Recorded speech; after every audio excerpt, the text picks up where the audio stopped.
பலத்த காற்று வீசுவதன் காரணமாக இன்று மீனவர்கள் கடலுக்கு செல்ல தடையானது விதிக்கப்பட்டுள்ளதை அண்மைச் செய்தியாக பார்த்துக் கொண்டிருக்கிறோம். இதுகுறித்தான கூடுதல் விவரங்களை வழங்குவதற்காக இணைகிறார் நம்முடைய செய்தியாளர் சுகுமாரன். வணக்கம் சுகுமாரன், கூடுதல் விவரங்களை வழங்கலாம். வணக்கம் ரவீனா. கடலில் மீன்களின் இனப்பெருக்க காலத்தை கருத்தில் கொண்டு மத்திய அரசு ஏப்ரல் 14 முதல் ஜூன் 14ஆம் தேதி நள்ளிரவு வரை 61 நாட்களுக்கு மீன்பிடி தடைக்காலம் அறிவித்துள்ளது.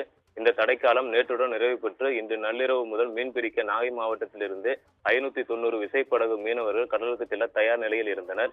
இந்த நிலையில் தமிழக கடற்கரையோர பகுதிகளில் மணிக்கு 35 முதல் 45 கிலோமீட்டர் வேகத்தில் காற்று வீசக்கூடும் என்று சென்னை வானிலை ஆய்வு மையம் எச்சரிக்கை விடுத்துள்ள நிலையில் மீன்வளம் மற்றும் மீனவர் நலத்துறை சார்பில் நாகை மாவட்ட மீனவர்கள் மீன்பிடிக்க ஆழ்கடலுக்கு செல்லக்கூடாது என உத்தரவு பிறப்பிக்கப்பட்டுள்ளது.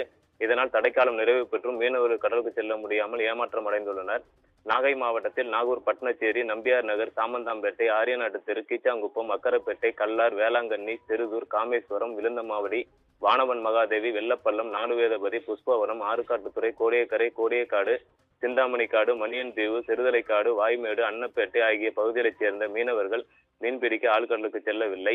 மறு அறிவிப்பு வரும் வரை ஆழ்கடலுக்கு செல்ல மீன்வளம் மற்றும் மீன்வள நலத்துறை சார்பில் டோக்கன்கள் வழங்கப்பட மாட்டாது என தெரிவிக்கப்பட்டுள்ள நிலையில் தடைக்காலம் முடிந்து இன்று கடலுக்கு மீன்பிடிக்க செல்லலாம் என்று எதிர்பார்ப்பில் இருந்த மீனவர்கள் ஏமாற்றம் அடைந்துள்ளனர்.